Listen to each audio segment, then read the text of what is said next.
it's a microcosm in the sense that sports are played. So it's about playfulness, which gets forgotten, obviously, and with the huge exaggeration of professional sports and the salaries involved and the corruption involved and all this. But at the heart of it, it's a game, and sports is something that is played. So that's very much a metaphor for how things really are. It's not a metaphor, it's a manifestation of how things really are. Life is playful. It's meant to be lived playfully. It's not a joke, but it is playful. The energy that is life is playful. And that really is all there is. So when we talk about suffering, when we talk about all these kind of things, it has no place in that. It's like all that, the suffering, all these negative views are somewhere else. They're an illusion. They're like what you see on the horizon in the desert when the heat is flickering and you see some things. It's not part of the original makeup of things. It's the consequence of human exaggeration. It's the consequence of humans exalting themselves, exalting their place in the scheme of things.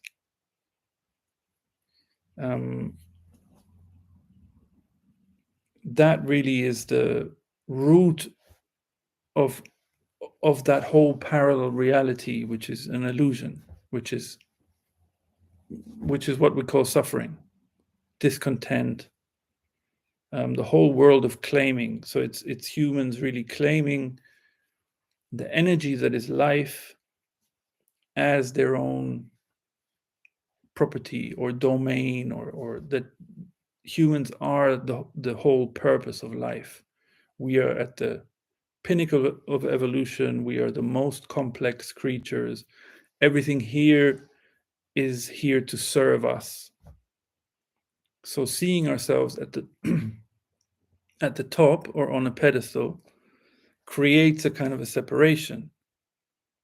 But it's only illusory because that's not actually how things are. But it's an imagined, a presumed superiority over other life forms.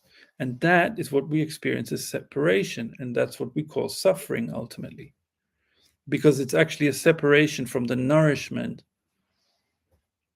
that, like we're just saying about the way it's expressed in Tantra in India, that actually that which is earthly, that which is animal, that which is sexual, that's actually where the life force is.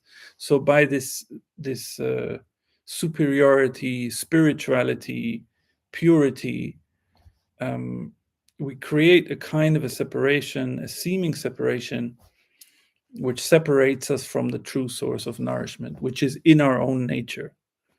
But to justify the superiority, for the superiority to even make sense, there has to be something which is lower. Otherwise, the concept of higher doesn't even make sense, or superior. So something has to be inferior. And what is that? Like pretty much all religions say, that which is animal, that which is earthly, that which is dirty, that which is low, sexual, and so on. Which is, that's where the nourishment lies. So if there's a feeling of a lack of nourishment, that's why. That's the reason.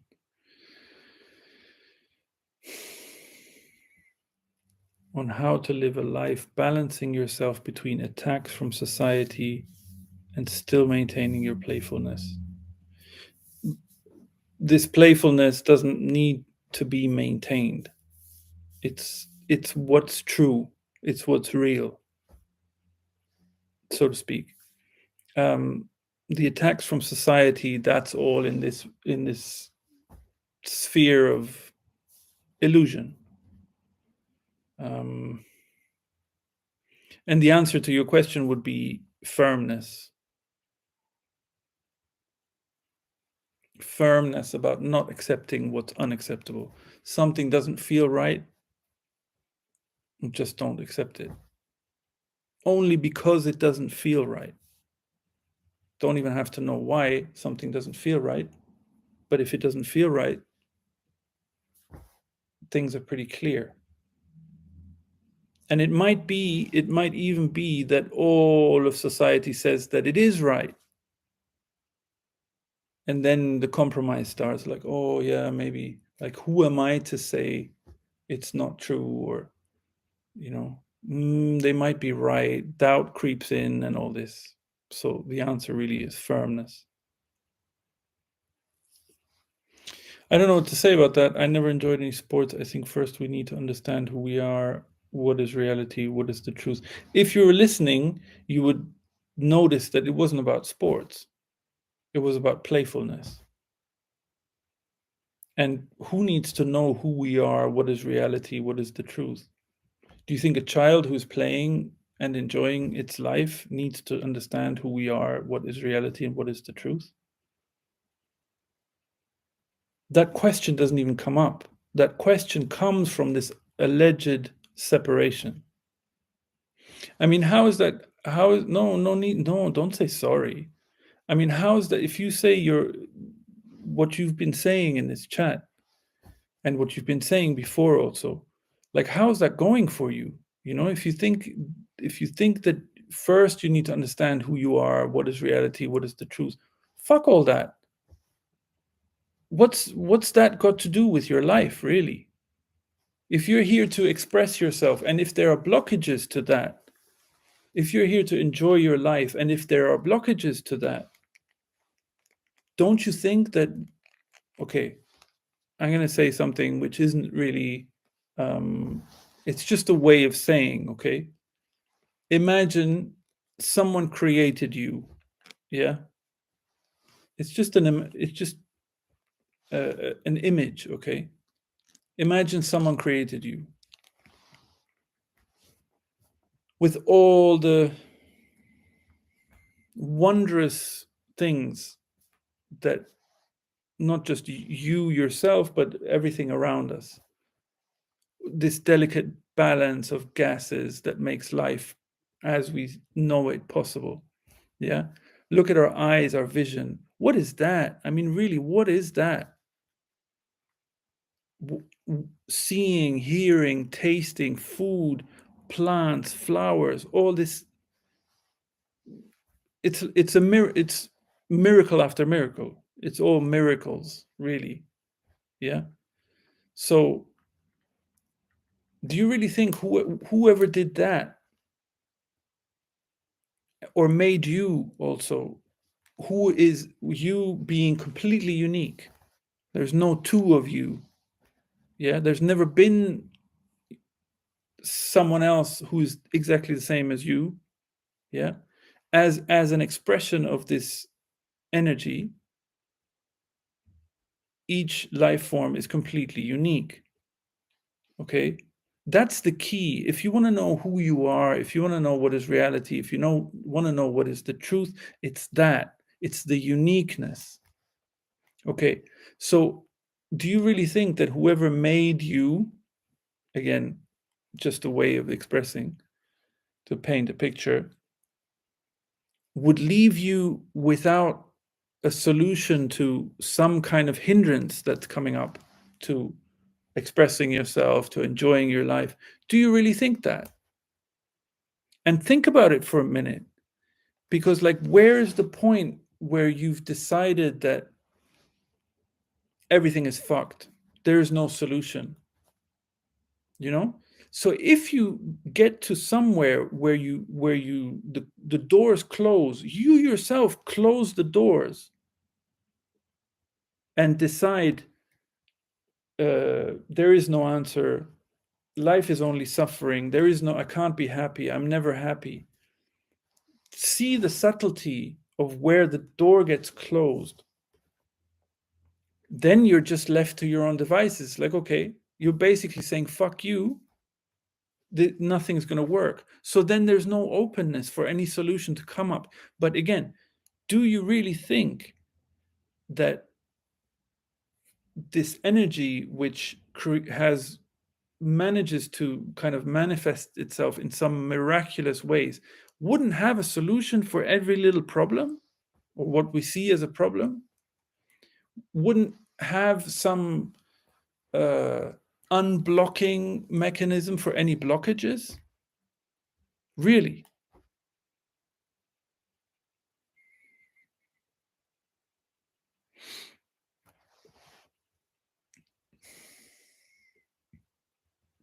I wish you will hear this.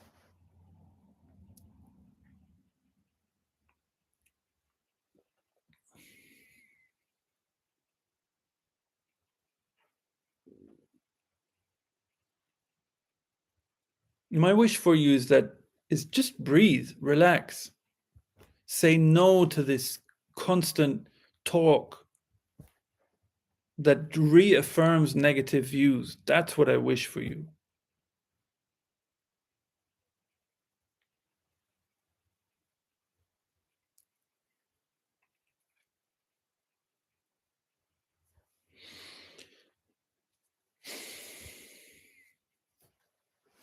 My ego gets triggered with subtle or masked insults.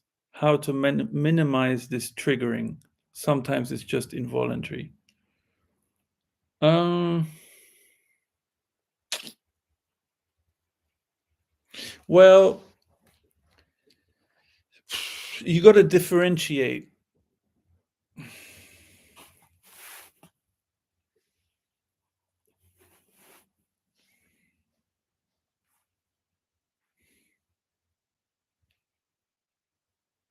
Hey, no, I don't. I'm not thinking that you're not trying or anything like that. No, no, that's not it. Just, take it on board, let it sink in, let it just marinate.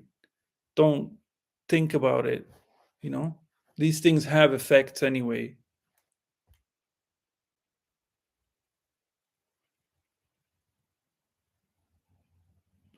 Hey, Michael, thank you for your message. That's so kind of you. Yeah, it doesn't somehow this about section doesn't show up on a phone. So it would only be on a browser, on a computer. Thank you so much. I'm glad you're enjoying it, and thank you. Where are you, Michael?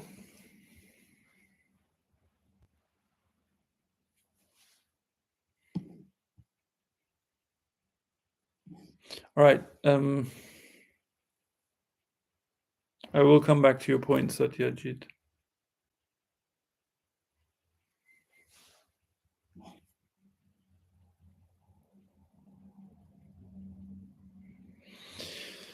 So my ego gets triggered with subtle or masked insults. How to minimize this triggering?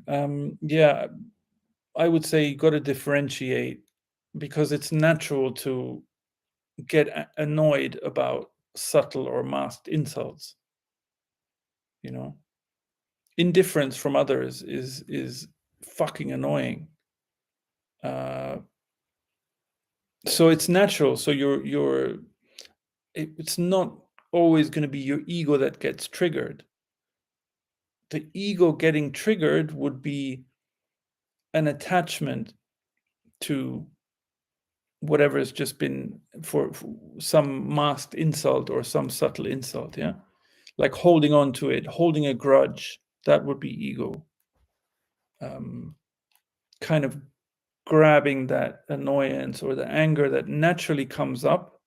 Anger is a natural emotion, very much so. Without anger, we don't have boundaries. So um,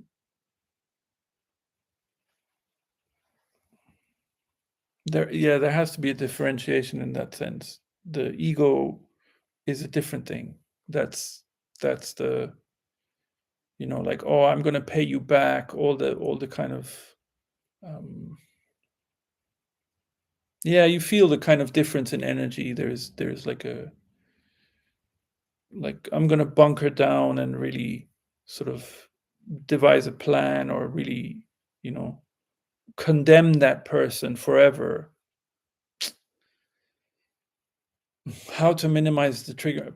It's again, it's firmness. It's just like the answer to your previous question. It's firmness, being firm.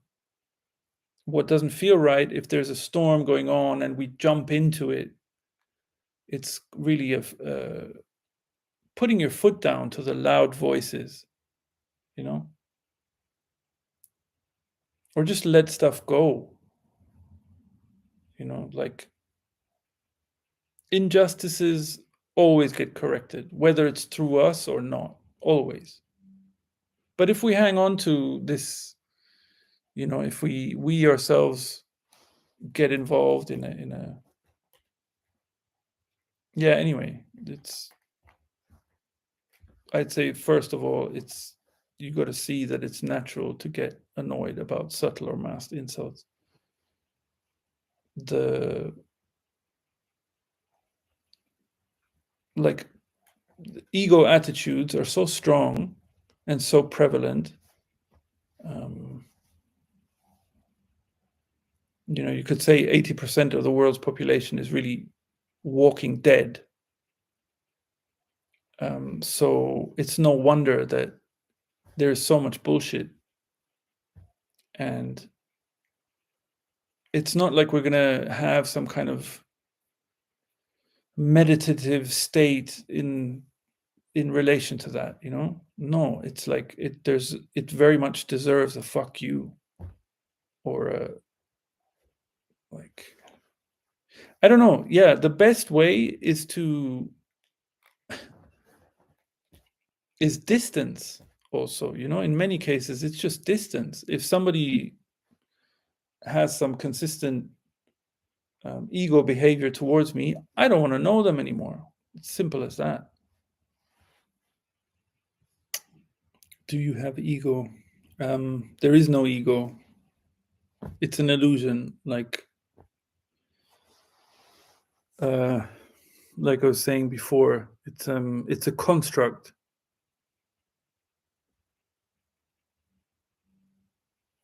The Packers? Green Bay? Is that in Milwaukee?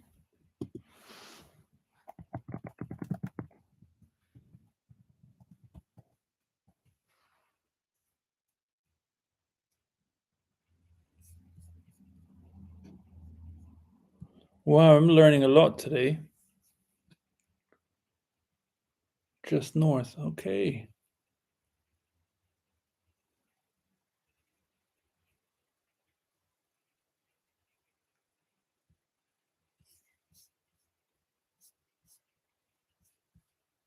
Wow. I've never been to the States, unfortunately, so I don't know much. But I do watch a lot of your sports.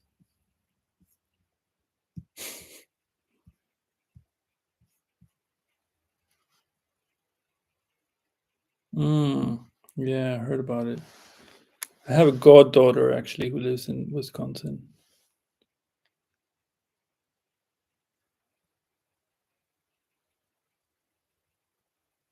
Brewer is just a great manager. You mean they just got a great manager?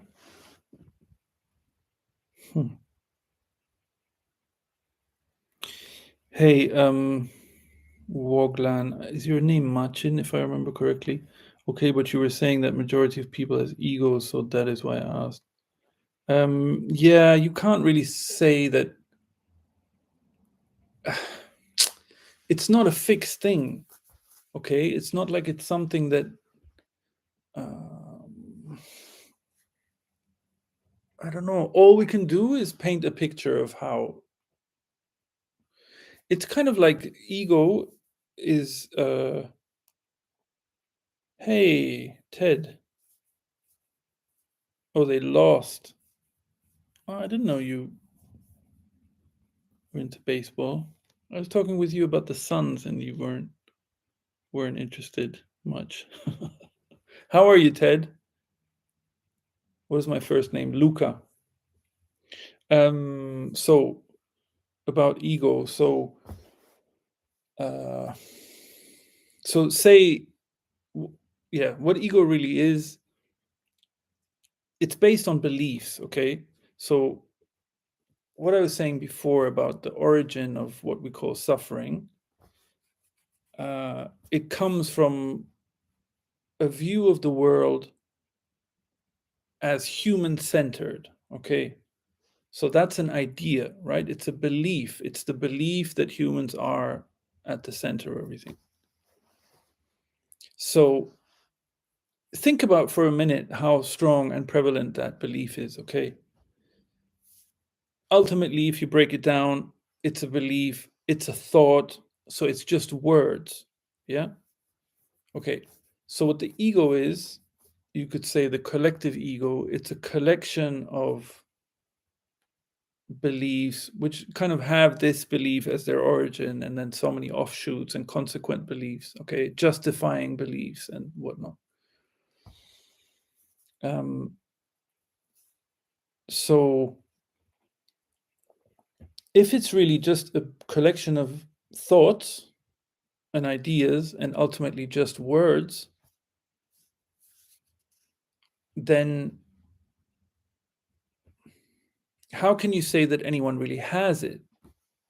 Yeah, it's more like it's floating around in the ether, seemingly, and we give our investment to it. We adhere to it, we kind of cling to it to a greater or a lesser degree because we think that it will help us, it will protect us, it will give us recognition, it will give us success. Okay, so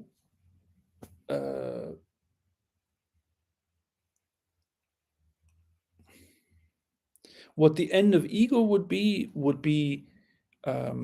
it's like, so you have this collective ego, and then let's say the ego on a individual level is like the child of that, yeah, our investment in this collective ego. So what the end of ego would just be a, I don't know how to say it, like our taking back our investments.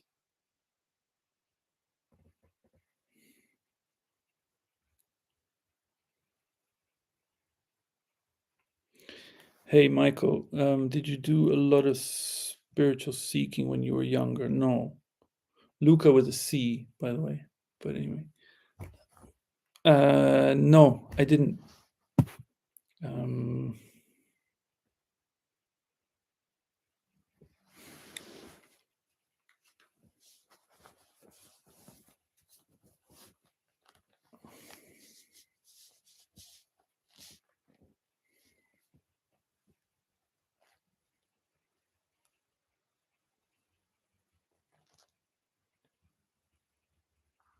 hmm.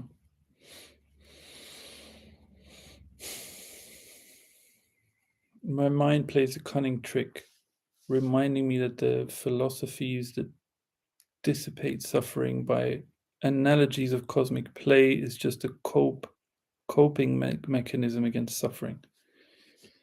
Yeah, that's just the difficulty of language, of like talking about this subject, which you can't really talk about because ultimately it's a mystery. So we can only kind of point to it, have a conversation about it. We're not here to solve anything because nothing ultimately really needs solving at all. So, um, so this, you see, this kind of conclusion that, oh, maybe it's just a coping mechanism against suffering. There is no suffering, so why would we need a coping mechanism? We're just talking about the way things are. Look at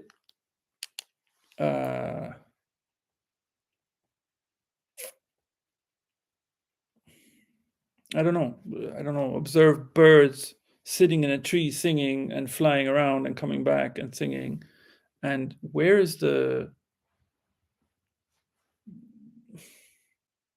how can we say that that's not playful? And yeah, anyway, like you say, it's a cunning trick. It's like the reason it seems like a cunning trick is because the mind thinks it's all knowing, or it has the capacity to find solutions. So it sets up problems which it has to do a great effort to set up and fix things in a certain way. And then it takes on the task of resolving them. And because this human-centered view is based on our ability to think, okay? The reason humans think they are special is, and above other things, and at the pinnacle of evolution, and the most complex creatures, and the ones that everything is about us. All this creation exists for us. Why? Because of the quality of thinking, the ability to use language and the ability to think. These are unique abilities that humans have, just like other animals, and we are animals, to be sure. Other animals have other gifts, yeah? Sense of, like a strong sense of smell, or an eagle can see really far, or I don't know. Yeah, dolphins, how do they communicate? Or whales, I don't know. So our ability to think and to use language is a unique gift, but it's a unique gift. It's not special. It's just unique. It doesn't make us special. Thinking that we are special because of it puts the mind up in this very high position, okay? And then you have cunning tricks like this. The mind will qualify and it will say, yeah, but, yeah? Always there's yeah, but. And so then it just ruins things. Yeah, like there is such a nice, like a nice insight will come, or some relaxation comes about, or something, and then the mind comes and say, yeah, but that was just this, or yeah, but it was just that, or yeah. So it's just the importance given to the mind as special. And the poor mind, it really needs a break. It's not meant to, it's not its place.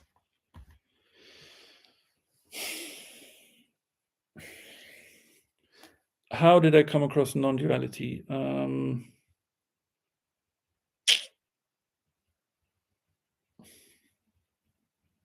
So I was quite interested in Chinese philosophy for quite a while. Yeah, like Chinese medicine, Chinese,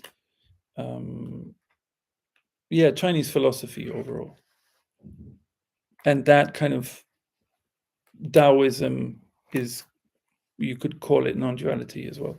But the actual term non-duality, I didn't come across until some years ago.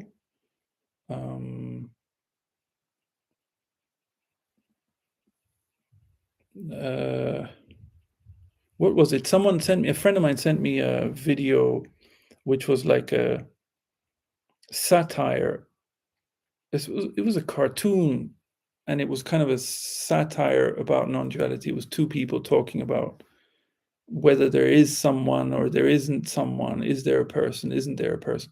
And it was just hyper intellectual, just like you often see in this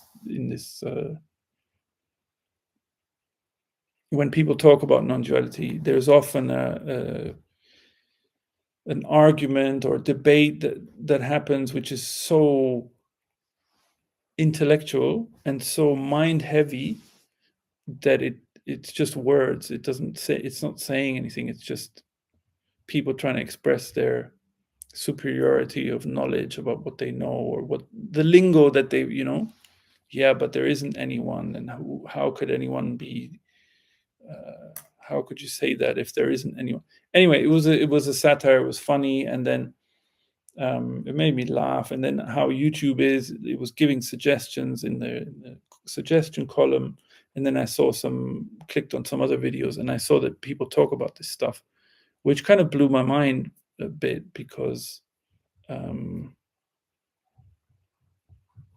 I'd always found really enjoyed the rare opportunities to be able to talk about this stuff with someone.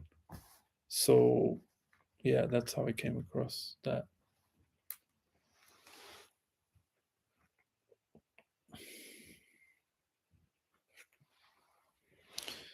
I'm trying to find places where my mind gives up, stops working, but not mindless under any trance. Any pointers? Um,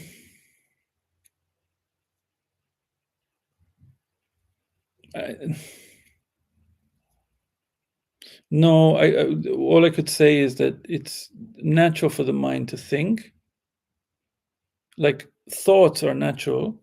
It's just the running after them that's the tiring thing. Yeah. Just see it. Just see that see the point. We all know it. If we're really honest, we all know that we notice that point of like, oh, I know I don't need to run after that thought, but I'm going to run after it. It's a split second, but we notice it.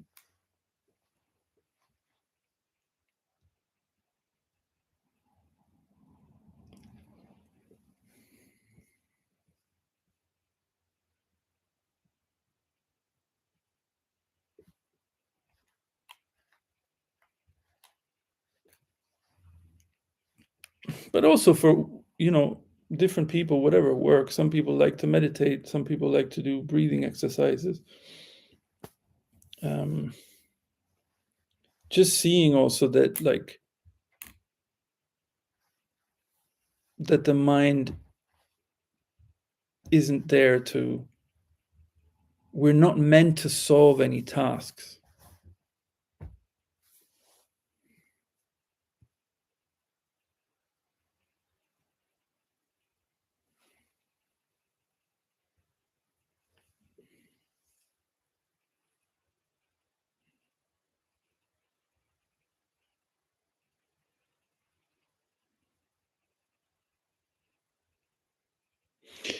I don't know what to say, Martin, about this. I understand the point that there is no suffering, and still I feel I suffer. It is a paradox. Nonetheless, I feel both of those somehow confusing. Yeah, you could always go the other way and see like who is really suffering. Who is the one that is suffering? What about that one? You know, and then eventually you'll see that that's not real. It's not who you really are. So you were saying earlier that you think you want to find out who you really are, what is reality, what is the truth. If you really like who we really are is the uniqueness of this expression. That's yeah, you can debate all you want, you can talk about there isn't anyone, you can say so many there's no person, all this jargon, all this uh, stuff that's been fixed, which has just been said in a relative sense. But the reality is that what there is a unique expression of this singular energy, let's say, yeah, which non-duality tries to express. Just the only thing it's really saying is that there are not two things. So let's say that the substance, if there is such a thing, is singular. It's not split in two. So this singularity, which is energy, which is life, expresses itself in so many ways. Okay. So each individual life form is completely unique. That's who you are. Um, so now go and see who's the one who says I suffer.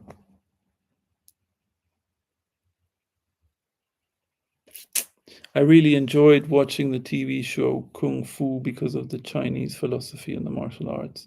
Yeah, is was that? I never watched that. Was that Chuck Norris or something?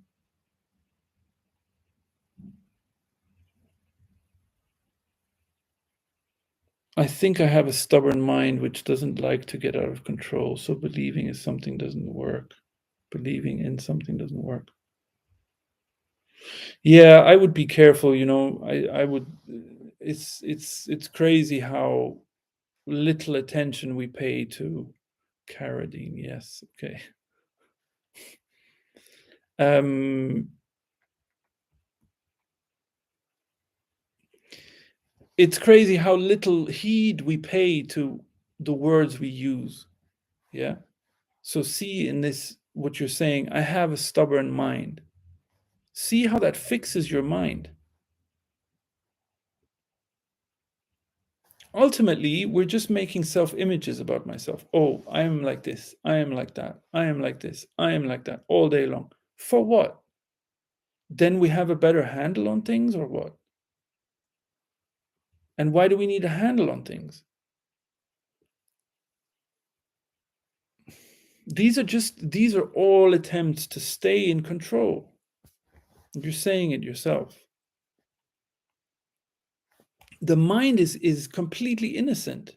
You can't say you have a stubborn mind. It's just a fixing. Then the mind will go, oh, okay, you know, because it's love ultimately. So it'll I don't know. It's like we force our view on everything and try to mold everything to it, you know? Like if you have some negative view, there will always be some compensatory positive view to counterbalance it. So that ultimately even negative views, by negative views, all we're trying to do is flatter ourselves. Yeah. That's what self-pity is. It's like negative views. Oh, poor me. I'm like this. I don't have that. Um, and yeah, all expressions about I am like this, I am like that, they're ultimately just self-flattery. Um, yeah. Um, there's no need to talk about how we are. For what? And all we do really is exacerbate the blockages or the hindrances that we feel, because we say, yeah, I'm like this, so then we fix ourselves in a certain way, then others start to fix us, you know, or we fix others, but that'll happen because they themselves fixed themselves in the first place. um Fixing in the sense, I mean, of like setting something in stone by saying I am like that. So words have energy. And yeah, it's surprising how little attention we pay to the energy, to the words that we use.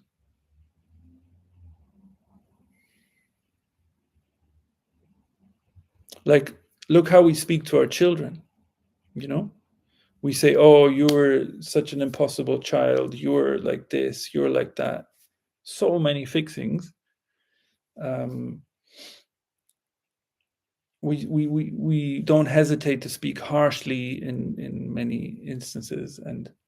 Um, and then we all grow up and we all think we have some childhood trauma or this, that happened, or we feel intimidated or we feel a certain way because of the way we grew up, because of the way we were treated.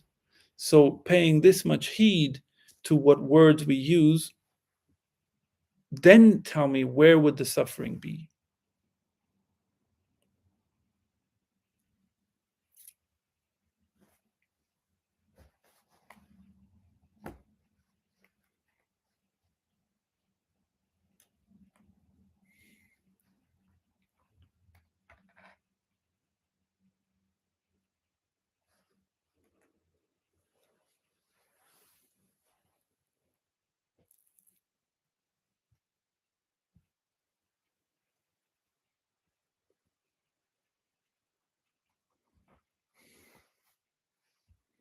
I'm trying to understand my body as well, my composition, which may hold a clue to why I am like this. Wow. I don't know if you were hearing anything of what I just said, but um, this thing of why I am like this, the conclusion that I am like a certain way, that's the cause of your trouble.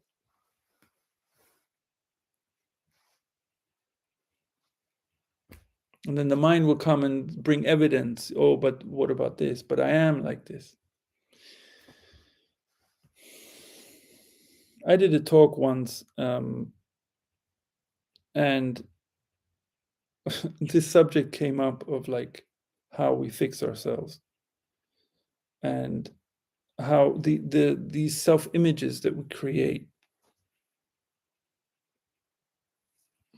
to somehow suffice, to somehow get approval from the outside world, yeah, to fit into the social requirements and whatever. And there was a woman there who was saying,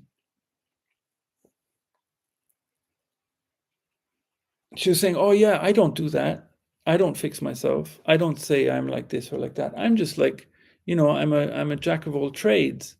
I kind of like, I like listening. I like talking with others. I do odd jobs, this, that. I don't really, yeah, I think I'm a fixer. I fix things for others. That's what I do.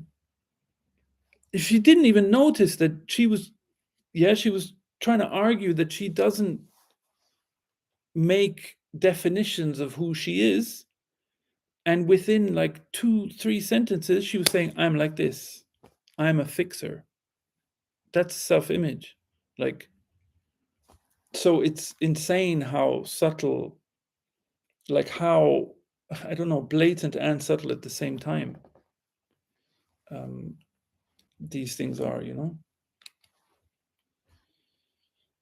But in an absolute sense, we can't say that we're helpless. We can't say that, oh, life is so difficult, life is suffering, because look, see how this blatantness and this subtlety work, like, and that's the investment that we have. We like the feeling, we like the flattery of a nice self-image, like I've set myself up as what am I don't know, I'm a good, I don't know, let's say I'm a professional athlete. That's my identity now. I'm an athlete. I'm a good, whatever, football player, basketball player, whatever. Yeah.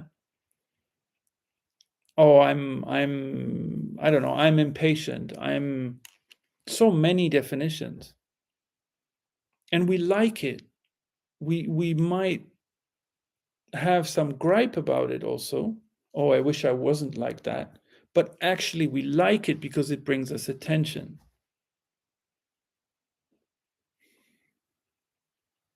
And that's kind of the pursuit. What seeking really is, this energy of discontent, it's the effort to gain attention.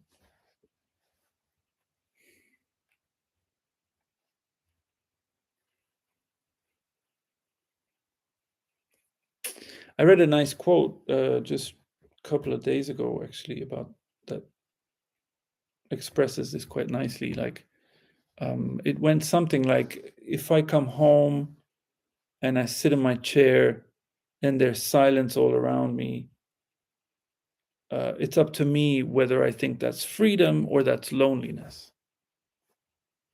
You know, like,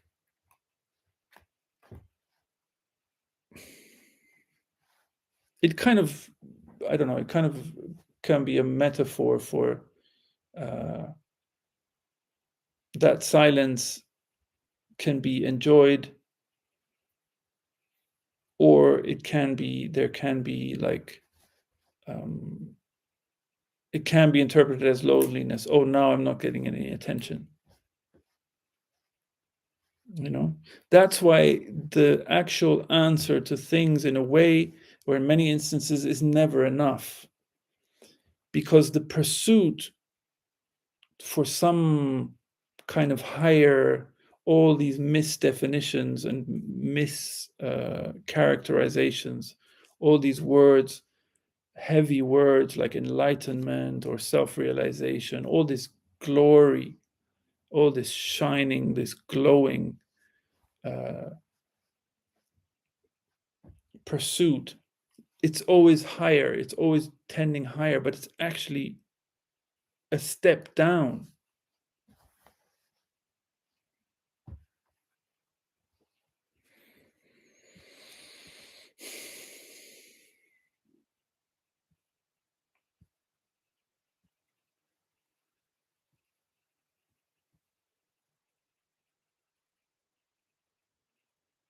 Very good pointings. Can you please upload the entire live? Yeah, sure.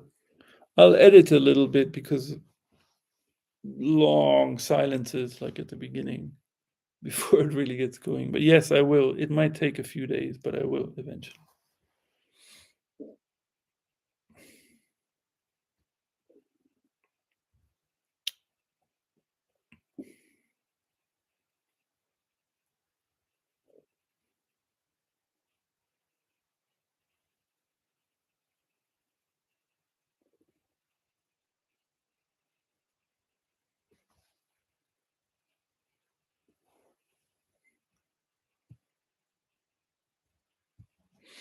Yeah.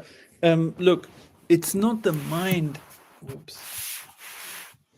It's not very stable here. Um, it's not the mind that's trying to understand anything. It's us who give the mind the task because we've decided that the mind is that distinguishing feature which we have to refine, which has to be intelligent and smart and quick. We give it the task to understand everything. It doesn't like the sound of the word mystery, but it's not the mind, it's the ego. The mind is just the ability to think. Yeah, it's the ability. It doesn't have any wants. It doesn't want anything. Okay, it's the ego would be the flattery, the attention that we get by thinking we have such a good sophisticated mind, we're so clever, we're so intelligent. Look there, look at the definition, the self images around the mind, around anything, but around the mind in particular. Like, I'm so intelligent, I'm so clever, I'm so whatever related to the mind. Yeah, the ability to think. So this exhausting pursuit of trying to solve some tasks with the mind. The mind is a gift. The ability to think, the ability to use language, they're gifts. That's all there is to it.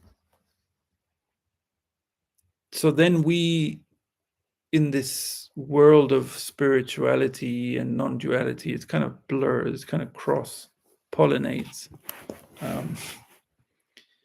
The mind is the restless monkey mind or whatever. It just casts spells on the mind. That's all it does. It just makes the situation worse. We're demonizing, we're vilifying an ability, a natural ability that we have.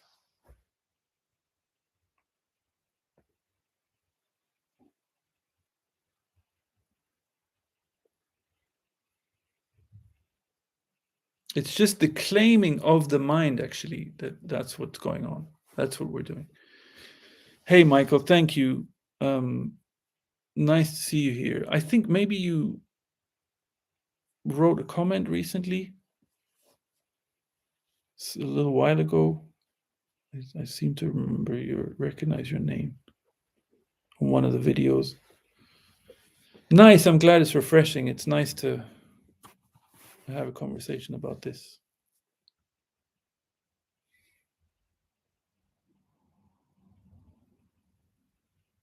Hey, yeah, I mean, I always thought mind and ego are the same. Thanks for clarifying. Ultimately, it depends how we define things, right? Mind, the most simple definition I could conceive of is that the mind is the ability to think, and the ability to use language is part of that, right? Okay. So I wouldn't say that they're the same. Ego is a question of definition, and maybe a much less, or slightly less obvious one. Um, uh, ego. Okay, so it's a question of definition in the sense that, like, the the term ego has been used by Freud, for example. Yeah, that's not how I would use it at all. The ego, the simplest definition would be that the ego is the seeking for recognition, that which tries to achieve recognition, attention, approval.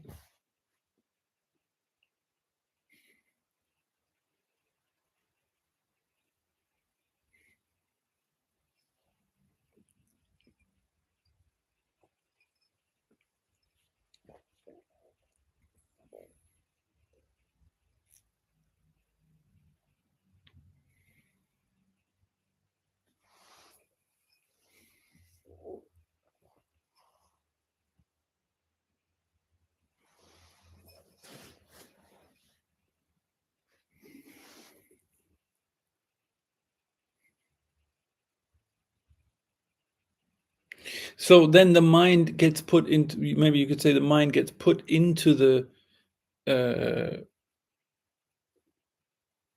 gets used to achieve the goals of the ego, yeah, of this drive to.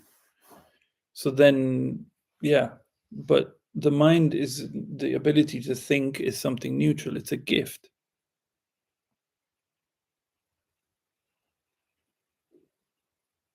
Yeah, attention, the drive for attention. Yeah,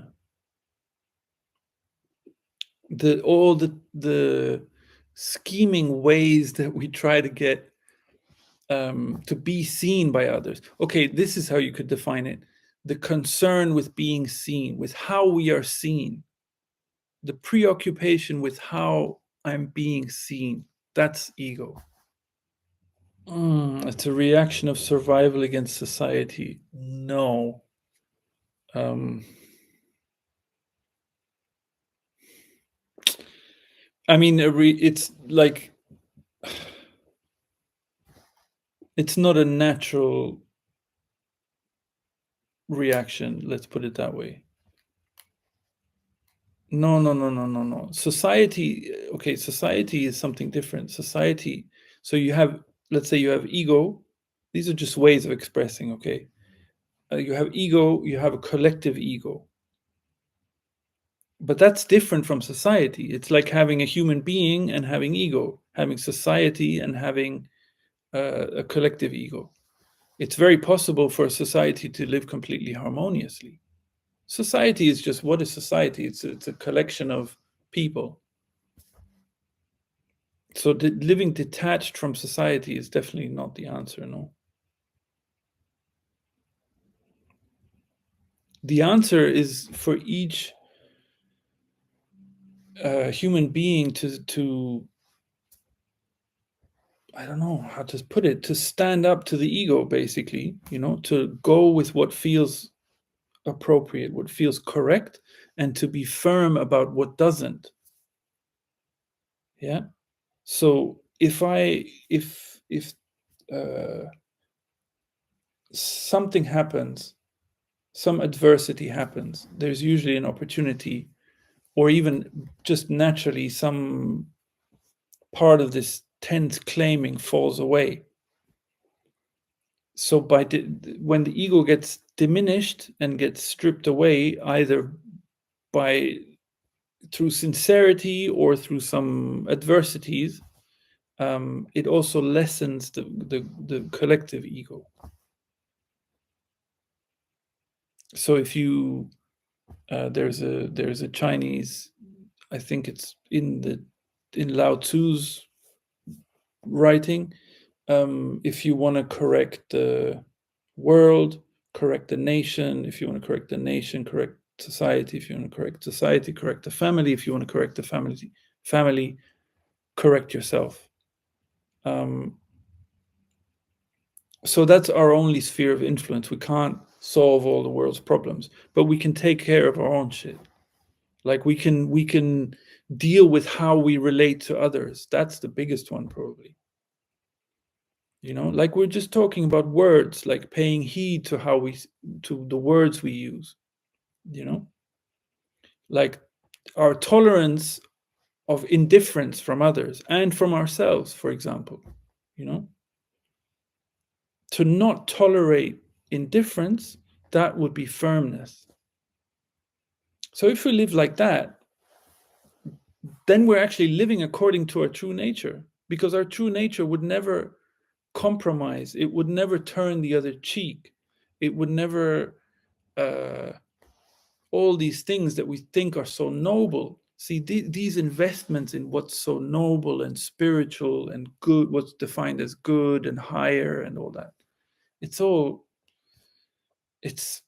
ego. It's weak, really. It's like, it's spineless in a way. It's not our true nature, our natural sense of dignity, of integrity. It doesn't tolerate what shouldn't be tolerated. So why do we have leaders that act in the way they do? Because the people who elect them aren't firm. If everybody was firm, corruption would have no chance. These leaders would have no chance.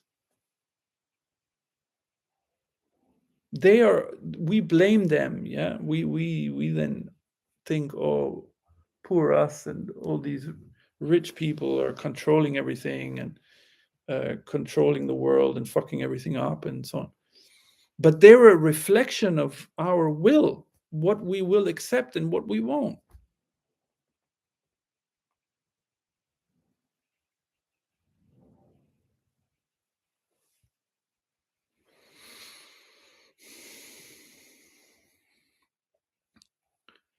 So at any decisive turn, how to detect when my ego is talking? Is it by getting if the consequences are around seeking recognition or attention?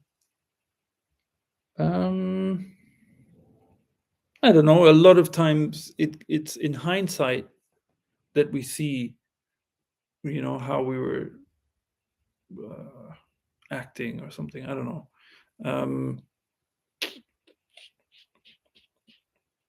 Yeah, I guess you can. Yeah, you can get a sense of, if you're like, say you have a conversation. I can only go to a specific example, okay? Because there's no formula that's true for every situation, because every situation is completely unique. It's completely fresh. It doesn't matter how much how much of a routine you have. You go to the same job, same office, sit in the same chair every day. Every situation is completely unique, always. So there can't possibly be a magic formula that's applicable for everything. So, but yes, there can be a sense of like, uh, say you're having a conversation and you're talking, and maybe you get like a faint sense that like, I'm kind of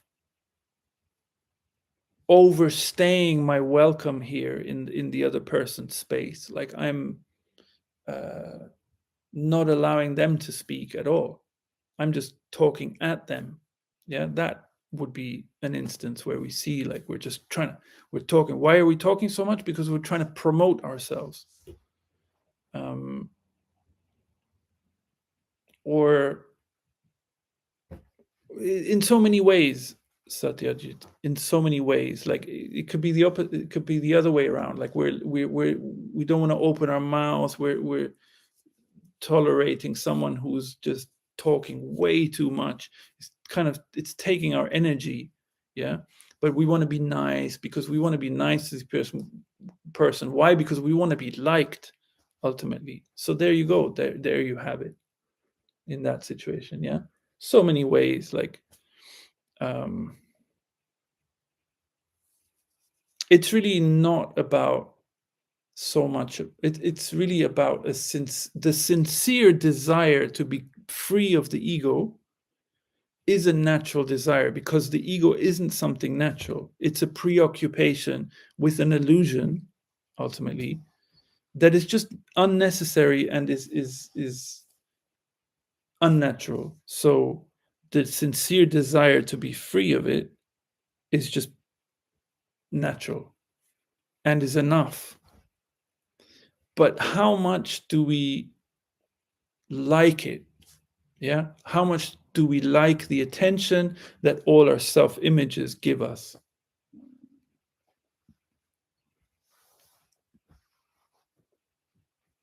Yeah. It's just that. It's like, how much do we really truly, uh,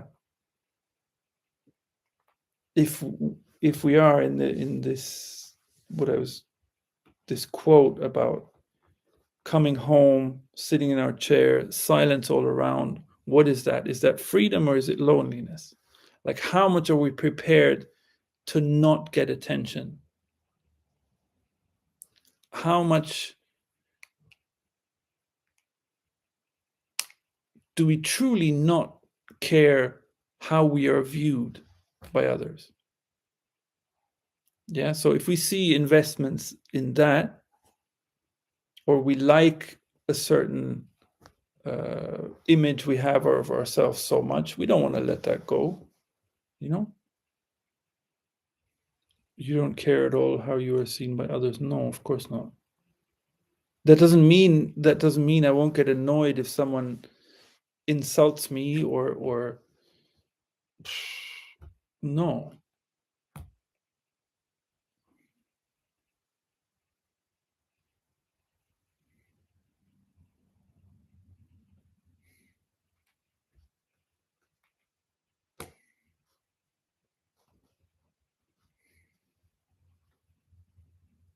So like here today, I was, or every day that I'm here, not just here, actually, in so many places, like people, the way people drive is crazy, right? Like you walk around cities, especially, and you try and cross the street, and people don't let you cross the street or pass way too close, like just like dangerous fucking driving, right? People drive way too fast and whatever. So if someone cuts me off, I'm also like, hey, I'm fucking walking here, like, you know, but it's not self-pity. You know what I mean?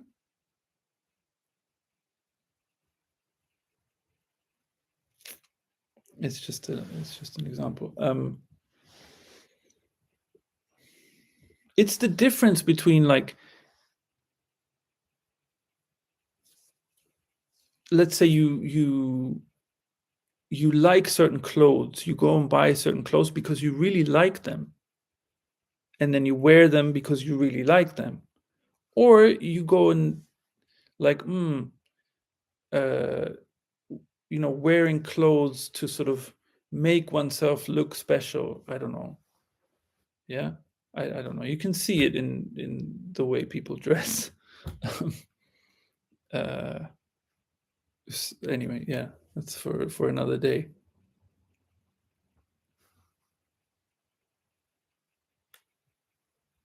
So why are you annoyed if someone insults you? It's not a little conflicting. No, no, because it's not natural. It's like, it's not natural to insult each other. Of course I'm gonna. Why is that conflicting? Annoyance is a natural thing. Annoyance, anger, these are natural things. Ego isn't natural. To be concerned with how other people see us, I'm not. It's not a, like, being concerned with how someone sees us. Concern, think about the word concern, yeah? Being worried about how other people see us. It's like, I don't sit there and think, oh, that person sees me like this.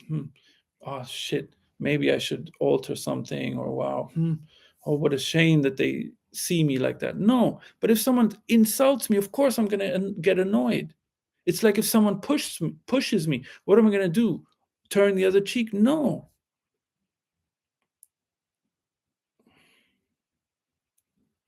If someone is bullying you, they need to be stood up to.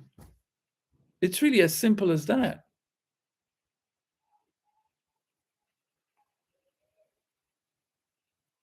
It's not conflicting at all.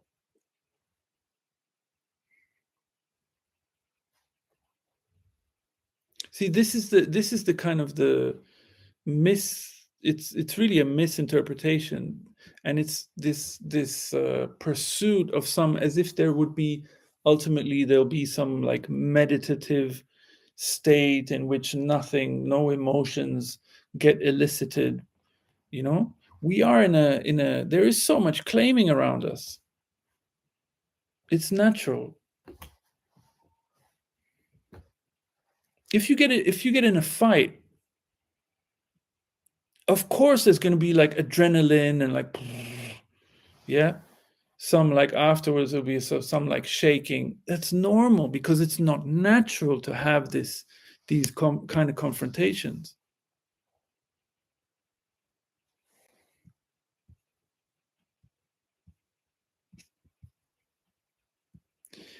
Do you think non-violence is also unnatural and kind of an ego trip? As a dogma, yes. As a, oh, this is my philosophy, non-violence. What I'm saying to you is that violence, like, uh, it's not a natural thing. But that doesn't mean that we have to have a philosophy of non-violence. That's the kind of claiming, right? So here's how things are. Then ego comes and creates certain conditions, and then we try and solve those conditions. You see, it's like it's creating another layer. Actually, the original condition is already non-violent.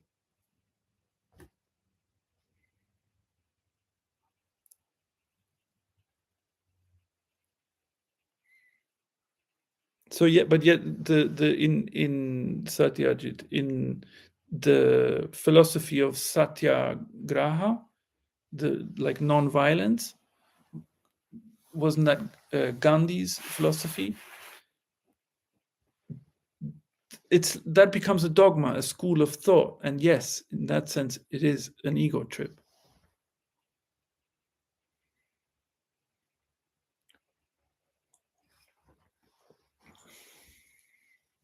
Hey Ted, it's not tricky at all.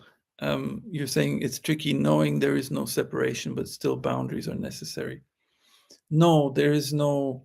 Okay, so make a let's separate two things. So one is uh, like boundaries in the sense of borders, yeah, like countries' borders. Those are unnatural. All right, that's one thing, but that's the kind of belongs to the world of claiming. Okay, um, but natural boundaries, yeah. So like personal space, for example, it's very natural to not invade somebody's space. So when you bump into someone at the supermarket and you go, "Oh, sorry," that's completely natural. There are boundaries of personal space, for example, um, but that's not conflicting at all with no separation, because the physical, the expression of this essence of this love, of this energy, of the life force, life energy, into form wouldn't make sense without boundaries. That's what form, like, you need boundaries to have form. Physics, like physical reality, needs boundaries to make any sense. Yeah. Um, how can we differentiate between what is natural and what is unnatural in daily life? It's not always clear. No, it's not always clear. That's, yeah. But it's not, there is no necessity to, that would just be a mental preoccupation. Now I have to think about and avoid what is unnatural and go with what is natural. And that's not necessary.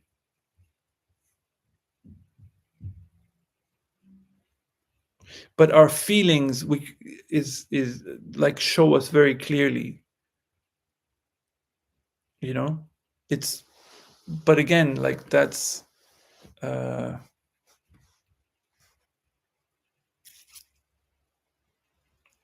yeah, there's a certain trust is required, I guess, in trusting our own feelings, which ultimately, if we've been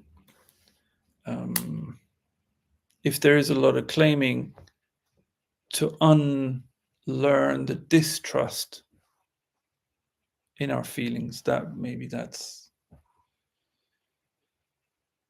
you could talk about that.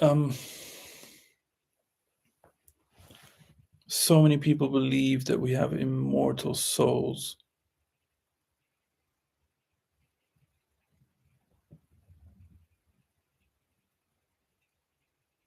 I'm neutral on the subject, but would be interested in hearing your perspective.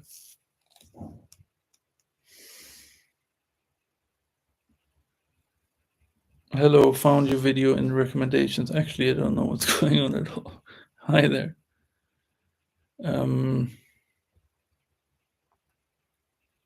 Yeah, hey Michael. Tricky one, like souls. I don't know what people mean by souls really. But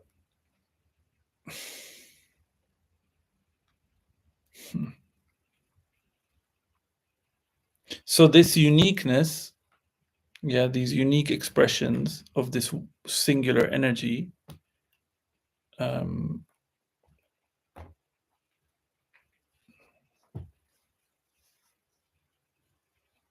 that stays. There is only continuity.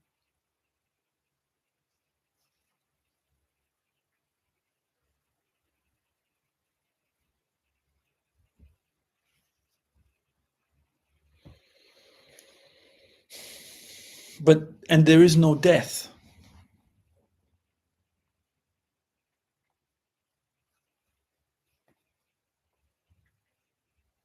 So Michael, like so what happens when the physical body, the end of the physical body, like the physical body dies, yeah?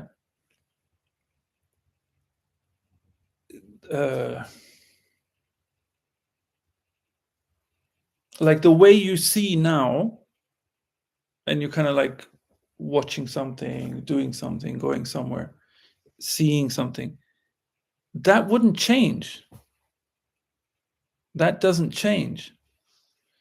But there is, yeah, anyway, this is a bigger subject. Maybe it's for another time. But soul, I don't know really what's meant by the word soul. But there is no death. There is no this sort of dissipation into like some abyss or something, you know?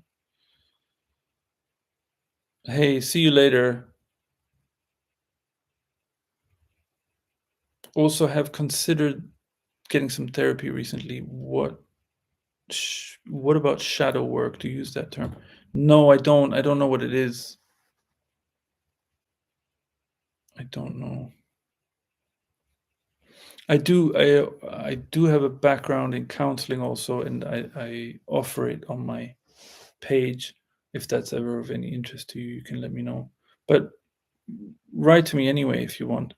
I can also put you on a, if you do, and let me know if you want me to put your email address on a, like a mail out if I do a live talk. I can let you know. You usually won't get much notice because it's kind of spontaneous. But I'm trying to do a regular Wednesday around sort of 7-ish European time. Yeah. Might do something on a weekend as well, on a Sunday maybe. Ted, I don't know if you're still there. You asked me once about regular times also. Please let me know if there's a certain time that's good for you. Yeah, I'm happy to set up a regular time, which I'm happy to try and make, let's say 60-70% of the time.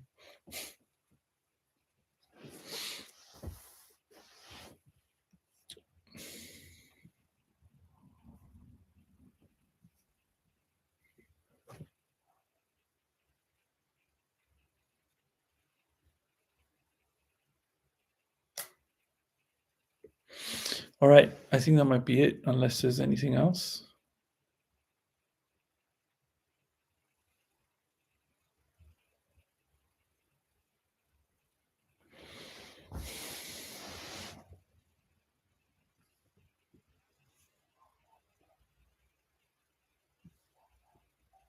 Okay, good to know. Thanks, Ted. Hey, and thanks for everything, Ted. Thank you for your contribution. It's really much appreciated.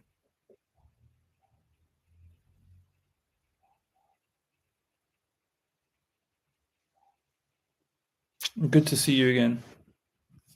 Always happy when you turn up.